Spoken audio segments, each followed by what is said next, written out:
Nkeke amewo tɔne wetri nkɔtɔli pe ɖe sia ɖe me le miaɖu bene dumea wosɔ azã ŋua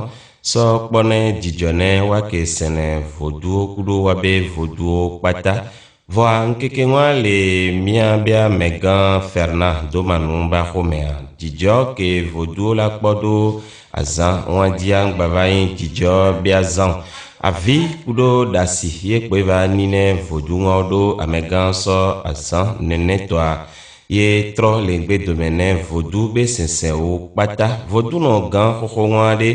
miɖisato ye be axome aleke nuawo yi doa miantɔ mila kpɔ kuɖomi Ewan sigba ke mi le kpɔe ɖo nenea voduawo wo sugbɔ le asinye ye kebe ŋkɔ mi le ya woyɔne be vodu egu gakpo be vodu ye benyi ye ne ame ɖe le yi le mɔdzi eye be dzi afɔku le mɔdzi wɔ accident nenea wogblɔna be vodu ya dzi ye be dzi agɔle eye ekeawo keŋkeŋ nyi gbɔngbɔn ke ne bla miabe dua ye wogblɔna be miabe du be ne be dua be enyi gbɔngbɔn vɔ be du eye woɖena mi ɖo vo woɖena miabe dua ɖo vo le duwo keŋkeŋ me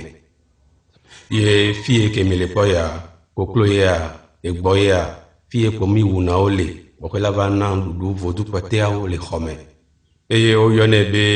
papa adensu azeyovo tatɔn eye ne mi kpɔ ye be ɖeɖea eɖo ta ame tɔn eye mi ɖo teƒe na ɖo fie zevi ke mi le kpɔ ya esi ye nɔnɛ me esi ke le mea ete wɔ peve ete wɔ petɔn ete nɔ hɔn ene oyɔ le si vɔ dzra ɖo dzatoa esi wɔn me ye wòla dalɔ akɔ ɖo ta funkume asi ɖo ŋuti ye wòla to kudo gbɔgbɔ va wo kele ya me gbɔ dza biɔnu le ame gbɔ ye wòle hɔn ye amea gbɔ kudo gbɔgbɔ ɖe ame wa te xɔ nyuie ɖea ewa gbɔgbɔ te nyi mɔxenu na wo le amea gbɔ ye nu ke wòle dzia o ma te kpɔe nene be nɔna emi va trɔna zu kluvi ne voduwo ye wa mi dzo le vodu yawo gbɔ la ɖisa vidia ɖe mi la kpɔ vodu mami wata ke le amegã Ferna domanu ba xɔme ne mi dzo le funu vɔa mi la gba va kpɔ vodu bubu ame tɔn vodu wawa ɖe wola gba ƒoe be nuku ne mi zã ɖe vodu ame tɔn ke mi le kpɔ yawoa tutugbɔ ke nyi nyɔnu gã nanyi hɛwoa woyɔnɛ be kunde ye ke bɔ ɖe ŋuti trolo le axadame nea eya tɔna dadi vodu ame tɔn kpata mi gblɔna be woawoe nyi papa adensu be srɔ̃wo mi gblɔna be dadi ya ye yina gbedzi ebe hena nyɔ na gbɔna va aƒea me ye kunde ya eya nye aƒenɔ gã ke nɔna aƒea mea mu va kpɔ be ekeawo kpata enu gbalo ye wonyi eye mu nɔna ɖokui nye bleɔsã ye nɔna ekeawo kɔ buna aƒe game le ye kɔ mi la kpɔ le fie mi la kpɔ parfum mi la kpɔ pɔ kudo ngazo kpata ye mu tona ɖo fie ye mu zãna no sã ekeawo kpata ke mi le kpɔa mu tatiwo ɖo fie fifia mu sɔ ewɔ azã ne le wɔpe nene ɖe vɔ ne mu yi kakakaka gbɔa alɔkedziwo le akpowo nɔna wo va trɔna o emi la nɔ gblɔ be yawoe la va trɔ miawo miabe agbea mu yi be mi le gblɔ ekeawo kpata la sɔ demiti ame kewo kpɔtɔ le vodu be mɔdzi o nyea mu sɔtɔ avɔ mu dze mawo be mɔdzi eya ya woyɔnɛ be vodu sakpata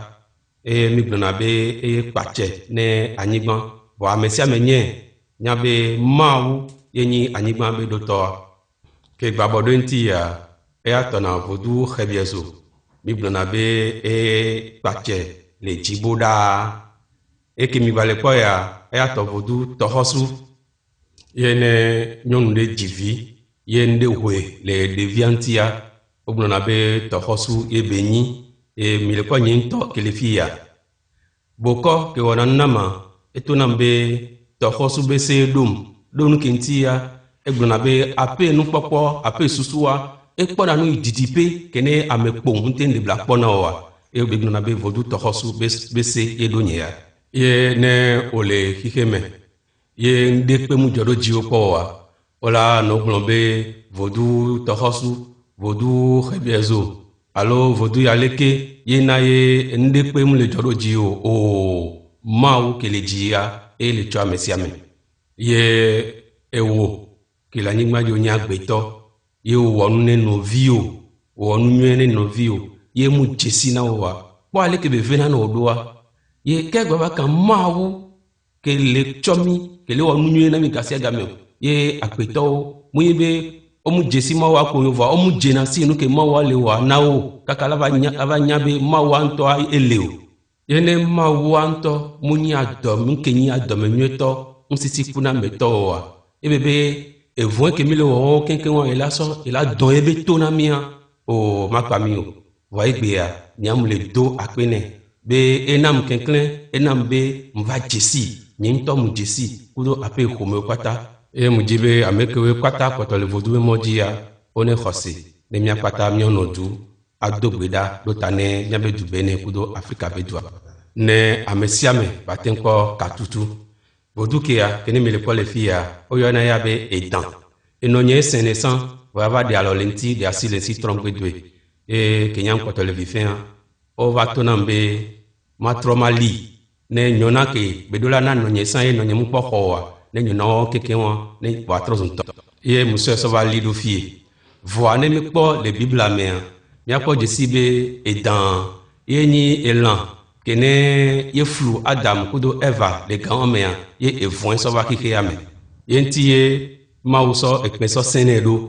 ye míakpɔ be le elãwo kpata mea edan kpo etana le ƒodo dzi ye mi la nu va nɔ gblɔ fifi be edan dzi ye nyɔna la va to la va ne mia egbeyawo me fifia mi la kpɔ ame ɖewo ke wo le sɛn le ne be voduwo wola nɔ hu gãgãwo kudo aƒe gãgãwo me eye mi la sɔ be wo vo ye o vɔvɔnua ye mi la sɔ ŋkuvi sɔ kpɔ ɖo ɖa eye mi ɖo la trɔ yi mia ɖokuiwo me asɔ ŋkuvi kpɔ nuwo nyuie ɖe axɔ Mawu dzi se mu ye be mo le kɔ Mawu yi dzi sɔ le ɖe ame ke kpɔtɔ le vodube mɔ dziawo kpɔtɔ ye o ye ne mi dza gbugbɔ vodube nyaa wogblɔna be Benin ye nyi vodube dzɔƒe vɔwo si le sẽ vodu le duwo me si be Egypte ne xoxoxoxo gbɔxe míabe du vitukui Benin ya va dzɔ enu mi trɔ yi edu gãgãwo me si be Amerika be du me nenea président gbɔxe edu be ŋkɔnɔtɔa gbɔxe be la tɔ dɔa efiana dzɔgbe ɖo Bibla dzi ye etsi ke woɖuna le Amerika be du mea enuŋɔŋlɔ ke le edzia enyi mi kan ɖo Mawu dzi ewɔn kekeŋ ɖo la na ye mi la xɔ Mawu dzi se. Vodunwo kpata be nuƒo ke megã Fernand Domanu le gblɔ ne mia ɖe tɔnyewo minya be azã yagbe kpo ye wosɔ ekpo kudo nuke la te ŋgbã vodunwo kpata ɖe wogbã wa kpata le eba xɔme vɔa ke wola tɔe dzia Mawu dɔwɔlawo ke sɔ Bibla sɔ ɖo alɔme ye mi le kpɔ nenea eye nye ame ŋkɔtɔ ke da nu ɖo vodunwo dzi. Il est suivi dans son geste par d'autres éléments.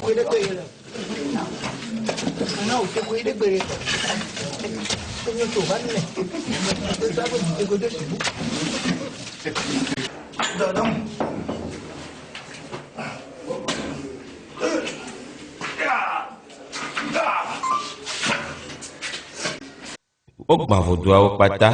va miatrɔ kpɔ bena Fernand Domanu ŋutɔ ye ke wogbã voduawo vɔ ye wova bɔ wa kpata ɖo du aɖe ekɔ ami ke mi yɔna be essence ɖo voduawo dzi eye ŋutɔa do ezo.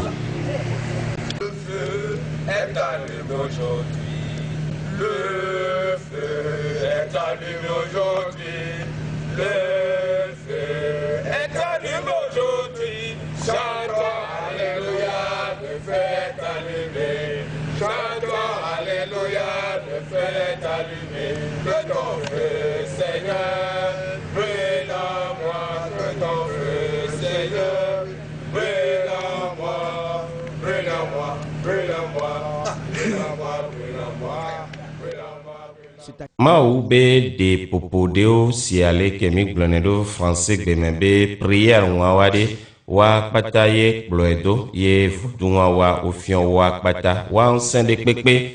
ŋgbale amegã Fernand Domanu ba xɔme ke wofiɔ vodunua kpata vɔ ɖe amegã Fernand Domanu edze kplo ɖo wa be pasteur gã ɖewo be ŋkɔ exɔ Mawu be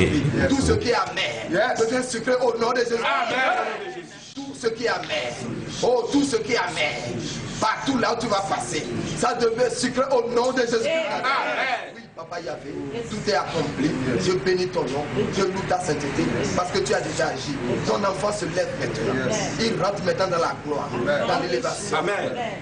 Dans la gloire, amen. Dans l'élévation, amen. Dans la restauration, amen. Tout ce que l'ennemi a détruit dans sa vie, tout est restauré dans ta vie au nom de Jésus. Amen. Oui, Papa, tout est accompli. C'est au nom de Jésus-Christ de Nazareth que tu as reçu cela. Amen. Azan deka keke ame o tone le trinkota poye ame gan tomanu ke o so duna pene vodu le bene ade eye ya changba so be na yema ba vodu be sensen de pepe le be agbeme po e ko le di e gbe magbe a po be etro gbijigiji le vodu be gbe dome e tro su ma ovi jiji azan ke a kenyi 10 janvier azan benye va di azan ji nenya mui be muso azankia be maso jinya le ameke le vodou sensen va lo dio ye o e won révélation ye mu ho e wona ke avaje azan yaji ba mi anye nyu de be 10 janvier azan beni eni ma bazan le ho sans le calendrier mais ba ko président de vava e va so be eni vodou bazan e ke be va je azan jine nya mui be nyam so be maso jinya alo maso de ameke le sen vodou poto ye o ye ke wayo swe be enyi vodu bazan nya egbe ya muswe si be jesi donene ne apeji metotro bazan e mulebio be ameripepe ke le pa wona ke yawa one wa kho ma odise ne mia pata mia nodu ne mia koma wi eye miato mia mondime bena vodu kele amegan fena domanu ba khome mia be vodu no khokhwa patade ogbao ye totro maovi ye gbeade eso ye be agbenono kuro ye be famille be agbenono pata do mau be alome mi le bia mia pata si aleke fena domanu le oneniade be milate po ne mila supo le Benin duame Afrika duame ne mila khoma obe jise ne lai nkoi ne miabe du kudo mianto ja le miabe to kudo ke nu agbeto la o la po agbenono a onti